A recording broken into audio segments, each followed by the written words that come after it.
반갑습니다. 김진환입니다. 연말 잘 보내고 계신가요? 아마 2025년의 마지막 영상이 될 것 같은데 저는 요새 시즌 준비하랴 여러분들 영상 하랴 좀 바쁘게 잘 지내고 있는 것 같아요. 이제 보통 연말 되면은 많은 분들이 2025년에 잘 산 아이템이나 이런 영상들 찍으시잖아요. 한 해를 조금 정리하는 그런 영상들을 많이 찍으시는데 저도 한번 찍고 싶어가지고 카메라를 좀 켰습니다. 오늘 영상은 아이템이나 이런 게 나오지는 않고요. 어쨌든 2025년에 제가 브랜드도 시작을 하고 여러분과 유튜브는 계속 하고 있었고 이 시인 안에서 지내면서 느꼈던 조금 그런 생각들이나 그 흐름들에 관한 영상이 될 것 같아요. 트렌드의 흐름이나 이 패션씬의 전반적인 흐름에 대한 이야기가 될 것 같은데 오늘도 역시나 저의 개인적인 사견이니까 너무 심각하게 듣지는 마시고 그냥 재밌게 들어주시면 좋을 것 같긴 합니다. 사실 2025년을 제가 그냥 앞으로 5년, 뒤로 5년 이렇게 해서 이 씬을 봤을 때 굉장히 의미가 있는 해라고 저는 생각을 합니다. 그 뒤에서 이유를 말씀드리겠지만 그래서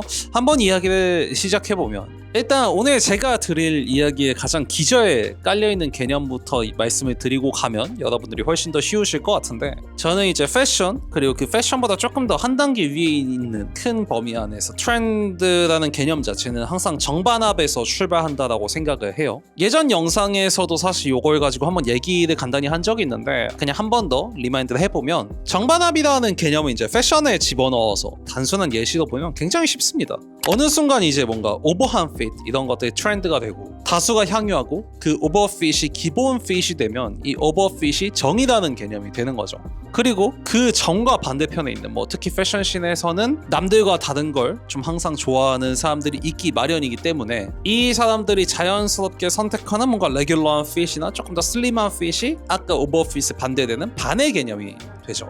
그래서 이 정과 반이 동시에 노출되고 동시에 소비되면서 그 사이에서 뭔가 좀 더 나은 방향이나 절충안으로 가게 되는데 우리는 그걸 합이라고 부르고 방금 드린 예시에서는 세미 오버핏 정도가 합이 되겠죠. 근데 중요한 건 결과물로 나온 합도 결국에 다시 대중들에게 소개되고 다수가 향유하고 스탠다드가 되면 이 개념이 다시 정의 되고 그것에 반하는 반이 나오고 아까랑 똑같은 알고리즘으로 다시 합이 나오면서 패션씬 더 크게 트렌드라고 봤을 때 이 개념들이 무수히 반복되면서 앞으로 나아간다라고 여러분들이 생각하시면 쉬울 것 같고 사실 이런 정반합의 구조가 패션에만 적용되지는 않죠. 거의 모든 분야가 비슷하다라고 볼 수 있는데 저는 특히나 뭔가 예술 분야의 흐름이나 트렌드를 볼 때 이 정반합이라는 개념을 가져오는 걸 개인적으로 굉장히 좋아합니다. 왜냐하면 이러한 분야들이 객관적인 수치나 정답이 없잖아요. 그만큼 주관적인 개념들 속에서 새로운 개념들이 더욱더 많이 생겨나는 그런 분야이기도 하고요. 소위 우리가 얘기하는 업계에서 뭔가 좀 더 빠르다, 예민하다라고 불리는 그런 사람들을 보면 대부분 이 정반합의 흐름을 더 많이 생각하고 더 많이 관찰하고 무엇보다 자기의 기준으로 해석을 잘하는 사람들이 우리가 소위 말하는 빠르다라는 사람들이기도 하고 여기까지 저랑 이 정도의 개념을 보셨다면 2025년이 굉장히 의미 있는 해였다라고 제가 느꼈는지 이야기를 시작해보면 좋을 것 같은데 일단 2025년의 패션씬을 보면서 제가 이 문장을 되게 고민을 많이 했어요. 한 문장을 딱 하고 가야 여러분들이 좀 더 그 공감이 쉬우시지 않을까 하고 제가 정리한 단어는 의도된 자연스러움이 멋있다고 받아들여지기 시작한 해 이렇게 얘기를 하면 좋을 것 같거든요. 이 문장을 쓰면서 사실 러프하다라는 표현을 쓸지 아니면 캐주얼하다라는 표현을 쓸지 고민을 많이 했는데 의도된 자연스러움이라는 단어가 가장 알맞는 것 같더라고요. 그리고 아마 많은 분들이 은연중에 느끼고 계실 거라고 생각하기도 하고 그래서 이렇게만 얘기하면 좀 재미가 없으니까 몇 가지 예시를 한번 들어보면 사실 2025년에 여러분들이 굉장히 많이 보셨을 키워드 저는 핀터레스트라고 생각을 하거든요. 2025년만큼 뭔가 런웨이 사진이 아니라 이런 핀터레스트나 게티 이미지스에서 나오는 그런 이미지들이 레퍼런스로 이렇게 많이 쓰인 해가 있었나? 라는 생각을 저는 했어요. 심지어 개인뿐만 아니라 꽤나 많은 유명한 브랜드들까지도 2025년에 이런 뭔가 정제된 스튜디오 컷이나 아니면 호리존 그냥 화이트백에서 찍는 이런 이미지들보다 그냥 자연스럽게 찍는 그런 스트리트 컷이나 뭔가 개인이 핸드폰으로 찍은 듯한 그런 이미지들을 사용하면서 그들의 시즌과 룩북을 전개하고 이랬던 해가 저는 사실 2025년을 기점으로 한 1, 2년 정도 이제 빠른 브랜드들을 시작을 했고 2025년에 꽤나 많은 브랜드들이 이런 식으로 전개를 하고 있다라고 느꼈어요. 근데 되게 재밌는 거는 우리가 생각하는 아까 말했던 그런 자연스러운 이미지들도 그 자연스러움 안에서 이미지가 메이킹이 되게 어쨌든 다듬어진 이미지라는 거죠. 그러면 이렇게 정제되고 딱 깔끔하게 나오는 이미지는 별로일까? 근데 또 그건 아니에요.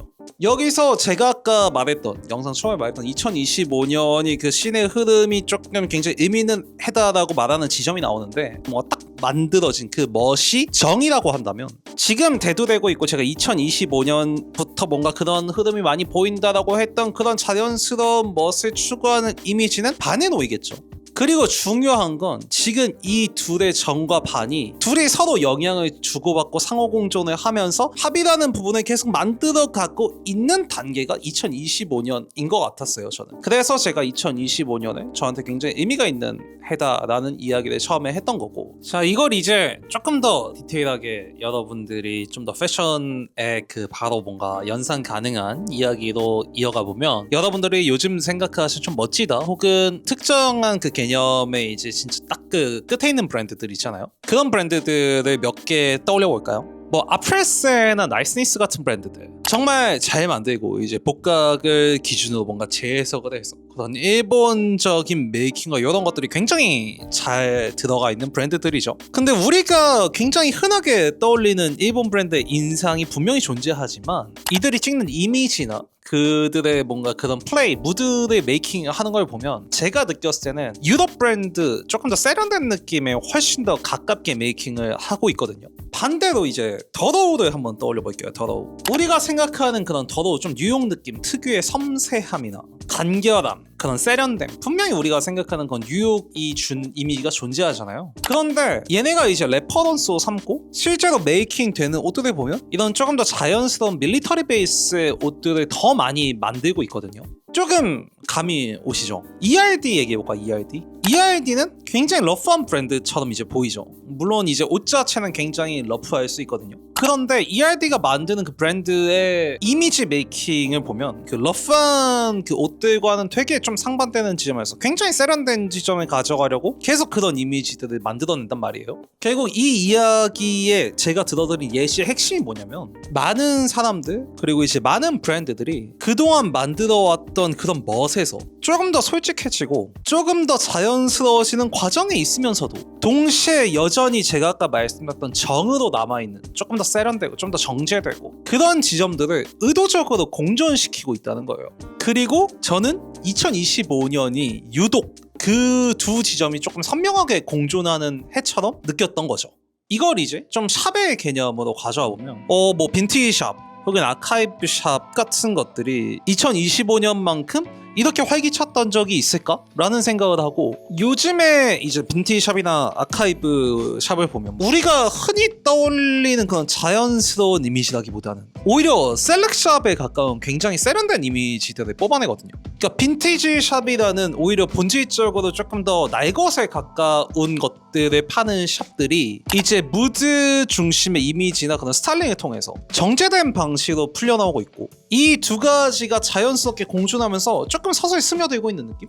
빈티지에 있어서 그건 정확한 연대나 그런 역사적인 맥락보다도 그 샵이 만들어내는 건 셀렉을 통한 스타일링이나 그리고 전체적인 무드를 더 중요하게 생각하는 그런 것들이 많이 보이고 있고 이런 것들이 어느 정도 소비자들이 설득하기 시작한 해가 2025년이라고 저는 생각을 해요. 그래서 조금 어떤 옷을 샀느냐 이거보다 어떤 시선으로 골랐고 어떤 분위기로 보여주고 있는가가 결국에는 이 빈티지 샵이 지금 추구하고 있는 방향이라는 거죠. 그래서 이제 이런 흐름이 개인적으로 저는 그 편집샵 전성기의 그 초기 모습을 보는 것 같아요. 그러니까 편집샵들의 원래 기본적인 기조, 그러니까 편집을 한다라는 개념 자체가 우리가 뭔가 새로운 브랜드를 가져오고 우리가 셀렉한 브랜드를 가져와서 우리가 그런 스타일링을 하고 무드 이미지를 찍어서 우리 샵의 이미지를 만들어내고 뭔가 이 샵에서는 이런 옷을 팔 것 같아 라는 개념으로 편집샵이 계속 이제 러닝이 되고 있는데, 그때 편집샵들이 운영해 오던 방식이 어쨌든 편집샵에서는 현행의 옷을 팔잖아요. 근데 빈티지와 아카이브라는 조금 자연스러운 멋을 가진 것들을 의도적인 멋으로 만들면서 그들이 셀렉하는 빈티지나 그 빈티지를 가지고 한 스타일링, 이런 것들이 더욱 중요해지고 있는 거죠. 여러분들도 아마 이거는 공감을 조금 하실 것 같아요. 뭐 인스타그램에서도 이제는 빈티지샵을 뭔가 소개할 때, 그리고 빈티지샵들이 이건 이미지를 올릴 때 예전과 분위기가 많이 달라졌거든요. 그리고 특히나 그게 2025년에 두드러졌고,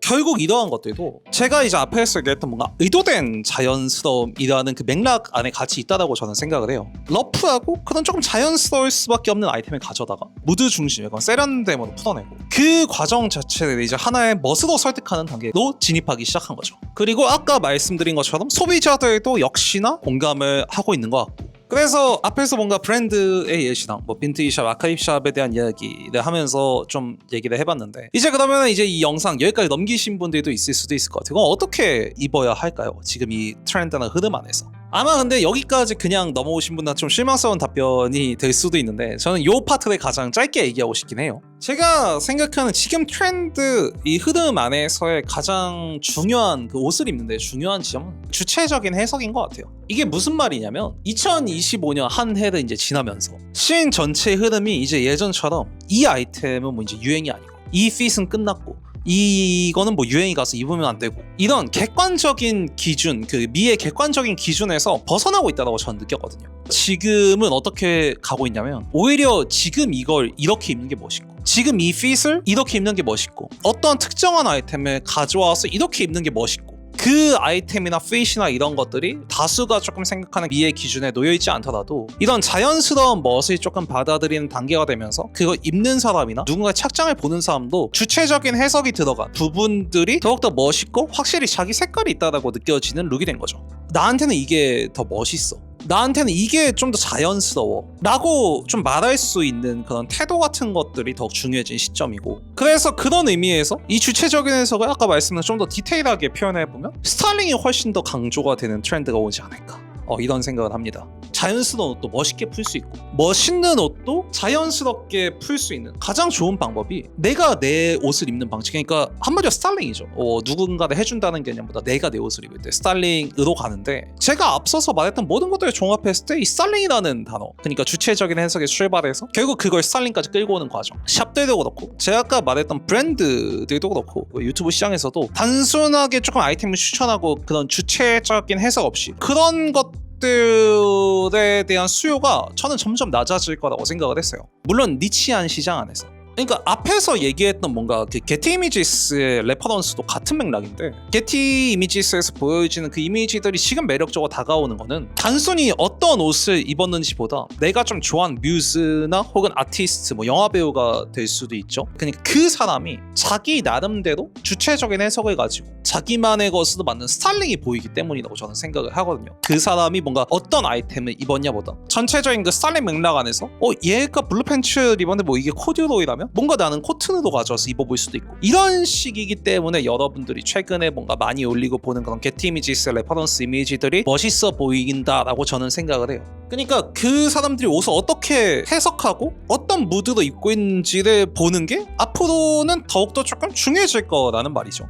그리고 분명히 무수히 많은 그리고 잘하는 브랜드들이 이런 흐름을 어느 정도 인지하고 있다고 생각을 하고, 아까 말씀드린 것처럼 자연스럽지만 그 의도된 자연스러움을 가진 아이템들을 계속 이제 트렌드에 맞게 만들어낼 거고, 그래서 조금 더 이제 아이템을 볼 때도 이게 유행인가 보다는 이걸 내가 좀 어떻게 입을 수 있을지, 내 기준에서 제가 맨날 소위 말하는 걸리는 지점을 한 번 더 생각해보면 훨씬 더 좋겠죠. 그래서 2025년이 좀 의도된 그런 자연스러움의 멋이 받아들여지기 시작한 해였다라고 한다면, 2026년에 이제 그 자연스러움을 각자가 좀 어떻게 해석할 것인가, 그리고 제가 뭔가 제안하는 그 해석할 것인가의 방향은 스타일링이라고 여러분들이 생각을 하시면 좋을 것 같고, 어쨌든 이렇게 당당하게 말했지만 저의 사견이고, 저는 이제 항상 그런 생각을 해요. 뭔가 큰 흐름 앞에 놓여 있는 조금 제공을 하는 사람이니까 그게 유튜버의 입장도 있었지만 어쨌든 올해 이제 생산자의 입장이 되면서 조금 더 그게 가깝게 다가온 것도 있고 뭔가 이 큰 흐름 앞에서 한 반발짝 정도 이렇게 좀 앞서 나가고 싶은 사람인 것 같아요. 그래서 항상 위에서 말씀드렸던 것처럼 그런 정과 반과 합에 대한 제 기준도 이제 온전히 좀 있는 편이고 어떤 것들을 보면서 이런 사고 과정을 만드는지에 대한 이야기였어요. 그래서 뭔가 굉장히 큰 의미를 가지는 영상이라기보다는 이제 2025년에 특히나 저한테는 사실 2025년에 가장 큰 사건이 제 브랜드를 시작한 거니까 그리고 항상 소비자의 입장에서 혹은 스타일리스트의 입장에서 옷을 구매해서 입히거나 내가 입는 행위자에서 내가 누군가가 입을 수 있는 옷을 만드는 입장이 또 돼 보니까 이런 생각들을 많이 했던 것 같아서 한 해를 마무리하는 영상으로 굉장히 적절하지 않았나 싶어서 이렇게 한번 찍어봤습니다. 그래서 남은 연말 여러분들 잘 보내시고요. 새해 복 많이 받으시고 내년에도 더 열심히 노력하는 한 해가 저는 돼보도록 하겠습니다. 여기까지 할게요. 감사합니다. 진짜 새해 복 많이 받으세요.